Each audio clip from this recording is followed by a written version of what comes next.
पतीचं हक्क पत्नीचा आपोआप. तुम्हाला चांगलं माहिती आहे, सत्यनारायण करायचा असला म्हणजे एकटा घरमालक त्रास काढतो, ब्राह्मण मंडळीला निमंत्रण देतो बरं का विष्णुभाऊ, ते पत्रिका छापून घेतो, रॉकेलच्या फटफटीवर तालुका भर वाटतो, एक दिवस ट्रॅक्टरला ट्राली जोडतं, मग रवा साखरेचं पोतं, डालड्याचा डबा, लोणकडे तूप, सोरपण, येड्या बाबईचं चूल, लोखंडाची स्वयंपाकाची भांडी, महिना गेला एकट्याचा. आणि मग पूजेची तयारी सुरू होते.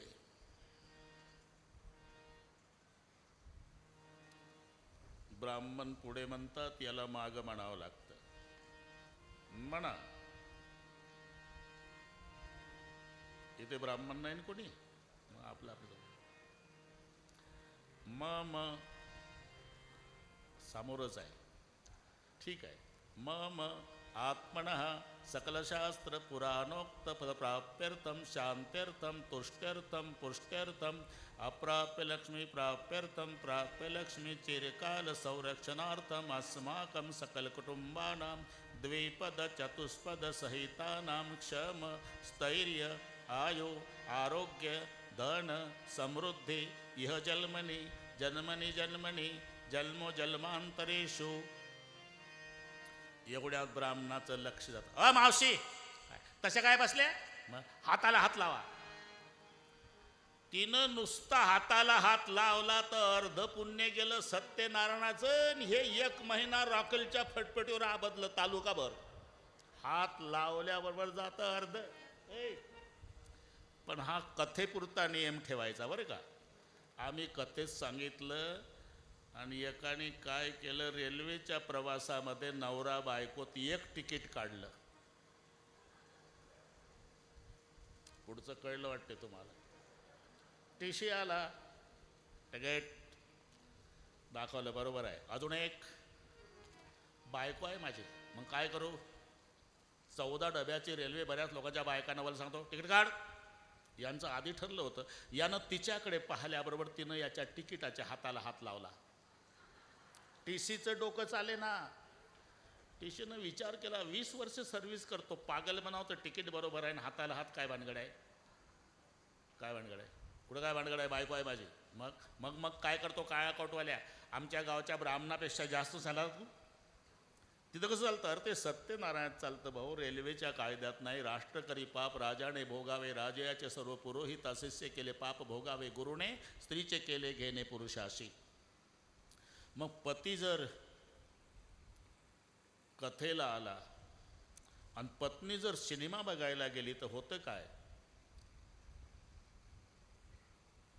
याचं कथेतलं अर्धपुण्य थिएटरमध्ये जातं आणि तिचं थिएटरमधलं अर्ध पाप सैराट याच्या डोक्यावर येतं. असं उद्यापासून होऊ नये म्हणून दोघं येत जा. आज जाऊ द्या, उद्याचं सांगतो. संग सती जगजननी भवानी.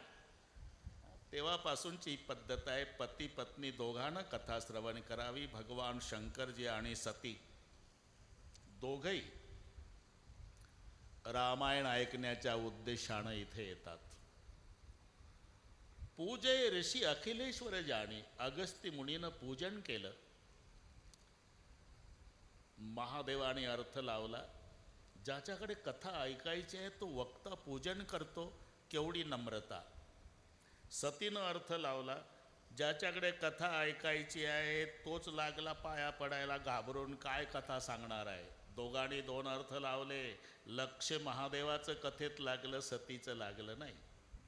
कथा श्रवणानंतर हा इतिहास आहे. नाशिक जिल्ह्यात मोडते अनकाई किल्ला. नाशिक जिल्हा. कथा ऐकून निघाले शिव सती. त्रेतायुगातली घटना. सीता चोरीला गेलेली आणि रामचंद्र आणि लक्ष्मण दोघंही तिकडनं येत होते. महादेवाचं लक्ष केलं, बापरे काय योग आहे. ज्याची कथा श्रवण केली तो इष्टदेव राम दर्शन द्यायला पुढं आहे.